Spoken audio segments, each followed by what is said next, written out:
Welcome back. I'm Helen. I'm James. And we are global nomads. And in 2024, we sold everything we owned to retire early and travel the world full time. Today, we're going to continue around Bangkok and we're going to be visiting the Grand Palace. We're going to take you on an evening dinner cruise on the Chao Payah River. And we're going to tell you a little bit about Elephant Parade. Today we jumped in a grab and we headed towards the Grand Palace. Now, we had been here 20 odd years ago, but it was with a bank trip and we didn't get a lot of chance to explore. We were just herded around and we saw the main highlights. But we really wanted to go and take a little bit more time and see some of the highlights, and we couldn't remember half of it because it was 20 odd years ago and we're old. That's the honest answer. Good morning from Bangkok, and today we are at the Grand Palace. We got here a little bit later than anticipated. It's 9:30 almost. We wanted to be here when it opened. It's already very hot. We just bought a ticket at the little ticket machine. It's super easy. We did try and buy it online, but it didn't get through when I set Both tried, no chance. But it was super easy. There's some self-service ticket booths here, no problem. Ticket prices are 500 baht, which is about $15 per person, and as you get the grab and you walk down, there are lots of scammers trying to offer you various services that you just need to walk past and avoid. And they'll tell you that the palace entrance is the opposite way, but it wasn't. Yeah, every scam in the Don't book. listen, yeah. This is the official residence of the King of Siam since the 18th century. It was completed in 1785. And it was also the royal residence until 1925. Now it's really just used for formal ceremonies, but it is still one of the top tourist attractions in Bangkok, and 8 million people come here every year. The biggest tip would really be to get here early. We arrived about 9:30. We actually had planned to get there sooner than that, but didn't get ourselves together and get going. But when we arrived, it actually wasn't that busy. By the time we left a couple hours later, it was heaving. So be sure to try and get there as early as you can to avoid the main crowds. And to avoid the sun. And the heat, for sure, yeah. The Grand Palace complex is huge and is split into 3 zones. And the total size of the complex is over 2.3 million square feet. We saw a group of cadets having their photo taken on the steps of the Emerald Buddah, and we have seen this all over Southeast Asia, whether it be soldiers, whether it be police, but there seems to be some significance with having their photos taken in a lineup. The Emerald Buddah is not actually emerald, it's made of jasper and it's 26 inches tall. It's called the Emerald Buddah for the colour, emerald green. The Emerald Buddah used to be in Chiang Mai, and at one time it was covered in plaster. When they tried to move it from Chiang Mai to Bangkok on the king's orders, it was actually some of the plaster dropped off and they discovered that it was emerald, and therefore it was moved and put in right of place in the Grand Palace. The Buddha wears 3 different outfits depending upon the season: summer, rain or winter. A member of the royal family or the king himself is the person that has to change the outfit on the Buddha. It was created in 43 BC. When entering the temple, you cannot take photos, so we've got no close-up photos here, and your feet must not point towards the Emerald Buddha, and with all temples, shoes off. There are 12 giant Asura guardians, and each one depicts a different demon. The complex is split into 3 areas. The first is the most famous and contains all of the ornamental buildings you'll see here, including the Temple of the Emerald Buddha. This is where you'll spend most of your time when you're on a tour of the Grand Palace. Area 3 is located to the right of the Emerald Buddha and contains administrative offices and 2 museums. It has the Museum of the Temple of the Emerald Buddha and the Queen's Museum of Textiles. Area 2 you will see as you follow the path out of the Grand Palace, and that will include the royal residences, although it's not actually, no one actually stays there now, and it's just used for formal occasions. It is common to see photos of the king all over Thailand. King Rama X ascended to the throne after his father died in 2022. Normally, photos are located in shopping complexes and main government buildings, including hotels, and are always adorned with yellow and white flowers. Whenever you go to the cinema in Thailand, they play the national anthem and ask you to stand. When that is going on, they show you a little video montage of the King and Queen and some of their achievements throughout Thailand.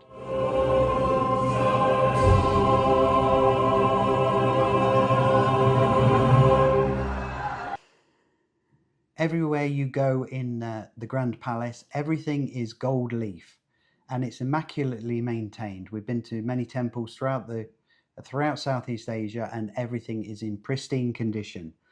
There are so many buildings and they all look exquisite. There's even a replica of Angkor Wat, which is located in Siem Reap in Cambodia.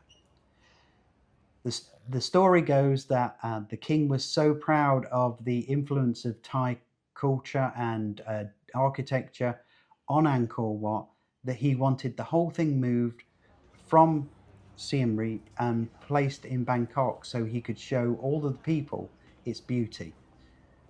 It was such a mammoth job. The best thing he could do was come up with a scale model, and that is located within the Grand Palace complex. There's some amazing frescoes all over this complex, and if you appreciate that kind of architecture, similar to the Vatican, but obviously in a different style, then I'm sure you would enjoy this place. You can spend easily a good few hours just walking around, taking photos, and admiring all of the beauty. In common with temples all throughout Southeast Asia, remove your shoes, dress appropriately, and appreciate that many people here are actually worshipping, and it is a functioning temple throughout the day. As we mentioned, we are here in rainy season, so we kept a really close eye on the weather and tried to choose an evening to do a riverboat cruise where it wasn't raining, which was easier said than done. There's a whole raft of people, if you pardon the pun, that operate these river cruises. We chose Grand Pearl River Cruises and actually went on the boat called Wonderful Pearl. To board the boat, we had to go to the River City shopping complex, which is just opposite Icon Siam on the Chao Payah River. Easy enough to do. We got in a grab. It took us about half an hour, I think, to get there. Bangkok traffic is crazy. And we needed to be there at kind of rush hour, so we allowed plenty of time. As the boat pulled in, what we can't show you here, which would have been really great, is that they were playing the Mission Impossible music. It was quite the entrance, and all of the crew were out on the deck. It was really quite entertaining, but sadly we can't play that music due to copyright. As you boarded, there was a traditional Thai girl and gentleman that you could have a selfie with if you wanted to, but we made our way up to the top deck where we had booked our table. You could choose whether you wanted to sit inside or outside. Outside, as I recall, was a little bit more expensive, and for both of us for this particular trip, it was 4,000 Thai baht, which is about 122 US. That price included obviously our boat tour and food. We had decided we wanted to try and sit on the top deck, so we were guided to our table, which we did ask to move. Right at the front of the boat, there is a band playing, and it was crazy, crazy loud. Like, we had to shout at each other. There was no way you could hear yourself have a conversation. So we did ask to move tables to a bit further back on the boat. Fortunately, for us anyway, it wasn't full, so we were able to move. You had to walk down some stairs to a lower deck where the buffet was all laid out. There was a mix of Western and Thai food, good selection of hot options, and as well as desserts, fruits. Not a bad selection. Wasn't the greatest food in the world, but we had already known that going in. We weren't expecting a gourmet meal, but it wasn't bad. We were really going for the river cruise. Drinks weren't included. You even had to buy water. So they weren't terribly expensive though, but we did have to wait quite a while for them. But it was an enjoyable evening overall, and we avoided the rain. We left just before sunset and made our way down the river. We got to enjoy the Grand Palace all lit up and various temples along the way, as well as obviously the regular life on the river. the hotels, the boats. Overall, it was a really enjoyable experience. I'm not sure if it was just because it was rainy season and the river was higher, but as you went under the bridges, these were incredibly low. It was good fun. They did tell you to sit down, but literally as you were sitting down, you could almost just reach up and touch the bridges. That's how low they were. Quite the experience, but quite good fun.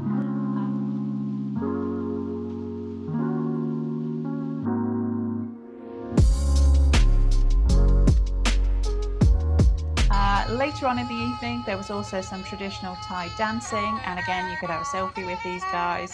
Very entertaining.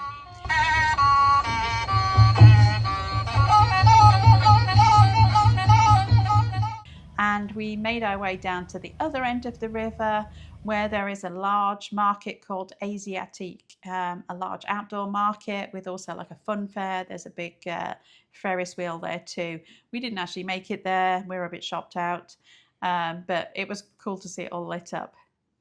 Overall, the whole river cruise was about 2 hours. It was an enjoyable way to spend the evening and have a bite to eat, enjoy some fresh air, and thankfully no rain.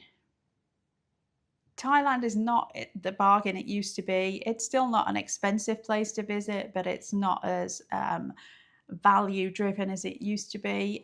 We thought this cruise was actually quite expensive, but it was in line with all the other river cruise companies, to be honest. We weren't expecting the best food. We've done these kind of river cruises before, so like I said, we weren't expecting a gourmet meal. It was just okay food. We'd really gone for the boat tour, but overall I think we both felt it was a little bit expensive for what we got. But it was the only way you could really go and see some of the things like the temples at night, the bridges, which were really cool to go under the bridges. And I think it was pretty well organized in terms of, you know, we felt safe and everyone knew what they were doing and things like that.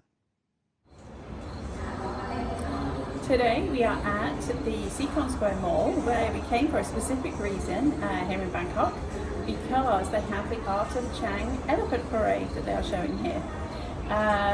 Basically, I bought some of these elephants 2019 when there was an elephant parade in Las Vegas, and we saw some of the elephants there. Basically, each one is separately decorated by an artist, and they've got 36 of them here, so we're going to go and look at those.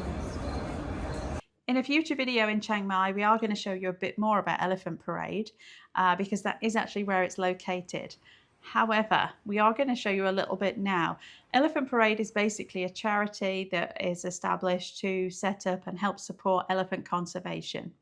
Like I said, we're going to show you a whole load more about it. But essentially, it's an art parade of elephant statues that are set up to raise awareness, and you can buy the replica statues of the elephants. This particular art installation was set up in the Seacon Square Mall, which is not somewhere tourists would typically go. It's a very local mall, and we did get a bit of an odd look from the Grab driver when we asked to go there. But this art display was called the Art of Chang, and there was lots of elephants on display that we were able to look at, and there was also an elephant parade shop. The charity was established to support Moshi. We'll tell you a lot more in detail about this, like I said, in the future video. But Moshi was an elephant who lost her leg due to a landmine on the Myanmar border. And that was really why the charity was established, to raise funds for Moshi and her prosthetic leg. Things have kind of expanded now for the charity into supporting other elephant conservation efforts. But they're a great charity. Like I said, we're going to tell you a whole lot more about them. Hope you enjoyed our quick tour of Bangkok. We're going to show you more about Bangkok in the next video too. So remember, if you enjoyed this video, please hit that like button and subscribe, and we will see you next time. And remember, you're here for a good time, not for a long time. See you in the next one.